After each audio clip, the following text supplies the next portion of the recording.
Thank you. Hi, everyone. So this is a first-timer. I'm doing a little experiment, and since I only have 12 minutes, I need your full attention and discipline to do that. In silence, find a person that you do not know yet, just one person, just like connect by looking at each other or just agreeing silently. And then I would like you to stand up in silence again. Let's try this step by step. Thank you. And now take a deep breath. And some people are already doing that. Look into each other's eyes. Look at another person and relax and just look. Notice what happens.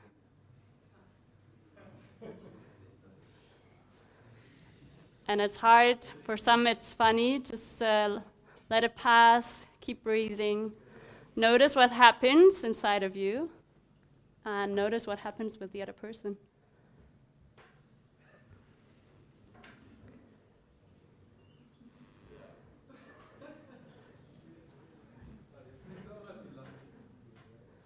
And stay in silence. Okay. Take another deep breath. Say thank you to your partner and have a seat.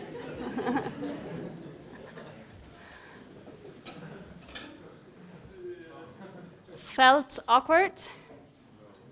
A bit weird? Easy? So-so? Depending? Easygoing? Maybe. So in this very digital connected world, I'm strongly advocating for the human connection. And this is also what my talk is going to be about. So how can we be connected as humans, have fun at work, provide awesome products, and then be customer-centric and not burned out, which happens way too often in the startup world, which I'm coming from. So people are diving into their purpose and striving to make the most out of it. And sometimes on the way, we lose ourselves, and sometimes we lose the connection. So, not working. So how often do you feel disconnected to yourself, to your job, or to the meeting you are in currently? How often do you feel misunderstood? So there are a couple of companies that are actually diving into this topic and taking on that challenge to not have meetings like these, to have meaningful conversations, to drive the business, and be in connection with one another. And there's one example. There's a tech company with 700 employees. And from one day to the other, they decided to skip all the bosses, to skip positions, to skip the processes and administration rights that they had, and went to self-organization from one day to the other. What do you think happened? Chaos? Definitely. Definitely something that happened. A lot of things happened as well, but chaos was the first thing. And why was that? Because it's not so easy to shift from one system to the other system or to a different system that we're working in. How can we do that? How can we transition from what we have learned over the years and years to work in hierarchies, to work in certain structures, and now go to a totally different way and say, okay, we don't need that anymore. It ends up in chaos. Let me give you another example. There's a pharma company that said, okay, we need to be more customer-centric and we need to change our values. So they changed the values, they wrote a new value board. What do you think what happened? Nothing. Exactly. So there is a fine path or a fine balance act in the self-organization or new work approach that companies are currently taking. And I'm advocating that if you, as a company or as a team, take a new work approach, that it needs to be holistic and that it needs to serve the people in the company so that we can relax in doing our job and focusing what's important. I yesterday actually talked to one of the business leaders who wanted to transform his company into an agile company to delete all the hierarchies that they have. And then he was brutally honest, sharing that if they do that, he will lose probably his pensions, he might risk the future of the family, and he already started saving money, and it's not the easiest part for him. He said that very casually, but I mean, it's a big deal if you have built up certain positions in a certain way to go.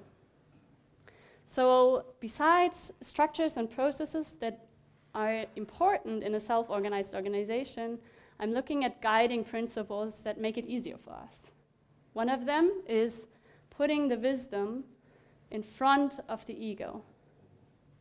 So how often do you sit in meetings and everybody's talking and no one's listening?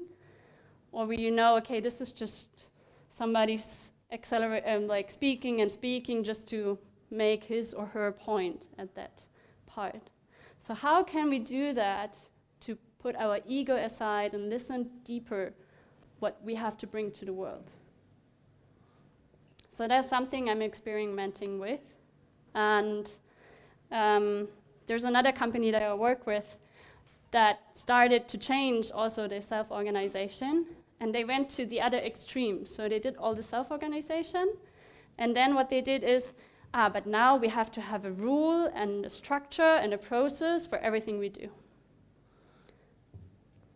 For every single decision, and in the end they made it even more hierarchically and more process-oriented than before. And for that, we are also, for our team, we developed another principle which says to value the diversity and not to suppress it, and be open and flexible in reacting to the certain situations that we have. How do we value diversity? We always have to look in the potential that's in the other person or in the situation that could be interesting to us. We have to create spaces where diversity is really allowed. Most often we work in teams where we are very similar and where we like to connect with the people that are similar to us.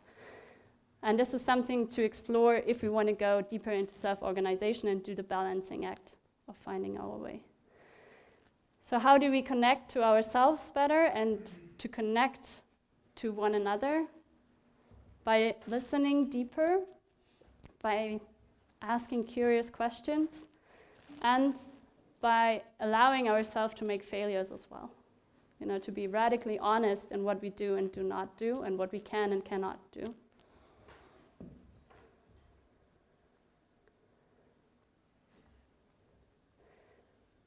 So Rollo May said, communication leads to community, that is to understanding and intimacy and mutual valuing.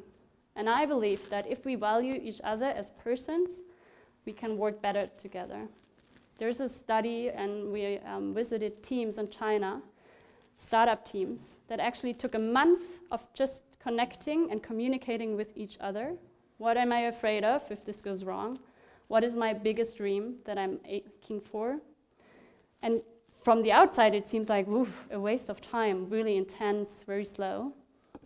But in the end, they are more effective because they really know that they can trust in one another and take up speed and are accelerating a lot faster than expected, than anyone would expect it.